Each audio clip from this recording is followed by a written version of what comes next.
जय जय जगन्नाथ। सकाळर खबर को आपण को जनाऊँगी हार्दिक अभिनंदन। आसतु लघुचाप जनित वर्षा वर्तमान बन्या परिस्थिति सृष्टि होता बेले वर्तमान ओडिशा रे बन्या परिस्थिति नाई नथिबा असुविधार सम्मुखीन होउचंती साधारण लोक। बारंबार लघुचाप फल आमे आपण को विजुअल देखाऊँ किपरि गाँव में आंठिए आंठिए पानी ए आंठिए आंठिए पानी रे किछि लोक माने निज बासस्थान को जीवाई भय करुचंती। ए दृश्य आमे देखाऊँ आपण को देखंतु किपरि नलकूपरू पानी उठा जाउछि एवं नलकूप बुड़ीकी वर्तमान पूरा पाखापाखि धरलाणी पूरा नलकूप। किंतु एभली परिस्थिति रे ओडिशा रे लागी रही लघुचाप। लघुचाप जनित वर्षा रे भिजुची सारा ओडिशा। प्रत्येक जिला कथा जदि आमे मने पकेबा ताहले देखंतु किपरि जिला एभली भाव रे जो भली लागी रही तुआकु तुआ वर्षा।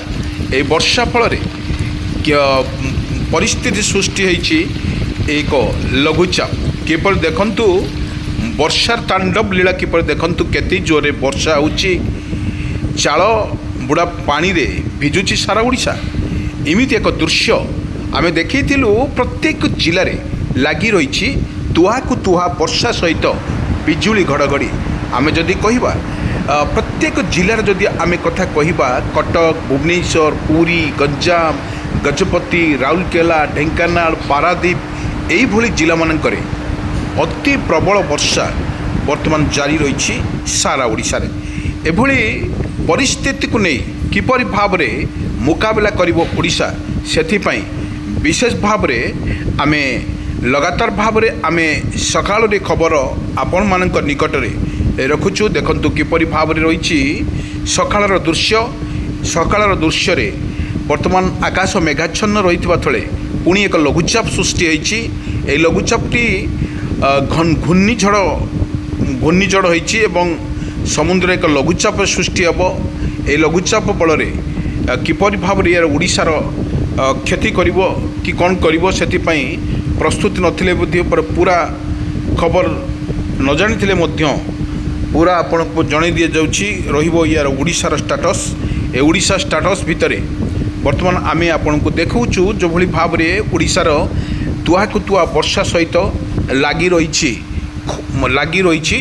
बिजुली घड़घड़ी सहित वर्षा। आपण को आमे देखौछु किपरि भाव रे ओडिशार स्थिति वर्तमान बेहाल परिस्थिति केउठी बन्यार परिस्थिति रहउथबा बेले केउठी बिजुली घड़घड़ी सहित वर्षा मध्य जारी रही। आमे कहि रखुछु किपरि भाव रे आपण देखंतु इ होछि वर्षा। जो भली वर्षा देखुचंती कदली पत्र रे जो भली वर्षार टुपा पड़िकी पुणी बाहर छिटिकी पड़ुछि आपणकर वर्षा। ये विजुअल आपण को देखाऊँ आम ये आपणकर आपण निजे सचेतन रुहतु कारण वर्षा ऋतु यही 3 मास आपण को कही रखुछु जून जुलाई आ अगस्ट यही 3 मासरे वर्षा ऋतु। यही वर्षा ऋतु रे मध्य लघुचापर वर्तमान सीजन वर्तमान एटार बारंबार लघुचाप फल ओडिशा वर्तमान बेहाल परिस्थिति सम्मुखीन होइछि। आमे देखौछु आपण को विजुअल जो भली भाव रे वर्षा रही लगी रही वर्षा। ए वर्षा रे भिजुची सारा ओडिशा। आमे जदि कहिबा प्रत्येक जिला कथा जदि कहिबा आमे पारादीप कतरू आरंभ करी ढेंकानाल एई भली जिला मानकरे भद्रक कटक भुवनेश्वर पुरी एई जिला मानकरे विशेष करी वर्षा वर्धमान तुहाकु तुहा वर्षा मध्य जारी रही। गोटे पटरे जदि देखिबा कृषक भाई मानक कथा जदि आमे कहिबा कृषक भाई मानक पई एक शुभंकर रही।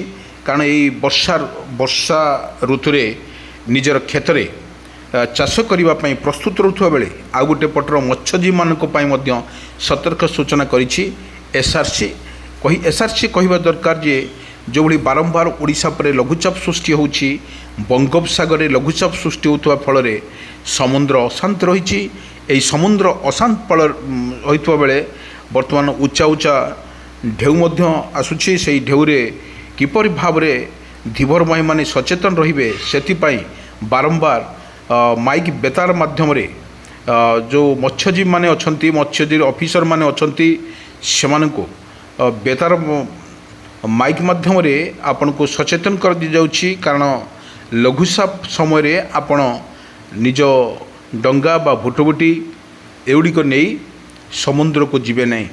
କାରଣ ଲଘୁଚାପରେ ଯେଉଁଭଳି ସମୁଦ୍ରରେ ବେଶୀ ଲଘୁଚାପ ସୃଷ୍ଟି ହେଲେ ଜଳରେ ବହୁତ ଉଚ୍ଚା ଉଚ୍ଚାରେ ତରଙ୍ଗ ସୃଷ୍ଟି ହେବ ଏବଂ ତରଙ୍ଗରେ ଢେଉ ମଧ୍ୟ ହେବ ଏବଂ ଡଙ୍ଗା ପାଇଁ ବିପଜ୍ଜନକ ରହିବ ବୋଲି ସେଥିପାଇଁ ଏସ୍ଆର୍ସି ପକ୍ଷରୁ ସତର୍କ ସୂଚନା ଜାରି କରାଯାଇଛି।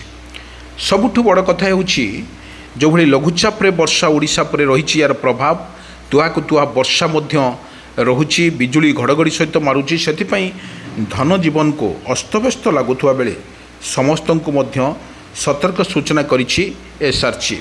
ଆଉ ଗୋଟିଏ କଥା ଆମେ କହି ରଖୁଛୁ ଆପଣମାନଙ୍କୁ, ଯେଉଁଭଳି ବର୍ଷା ମାତ୍ର ଆହୁରି 4 ଦିନ, ଆଉ 4 ଦିନ କଥା କହିଲେ ଆପଣଙ୍କ 15 ତାରିଖ ପର୍ଯ୍ୟନ୍ତ ୟାର ବର୍ଷାର ତାଣ୍ଡବ ଲୀଳା ଓଡ଼ିଶା ଉପରେ ରହିବ।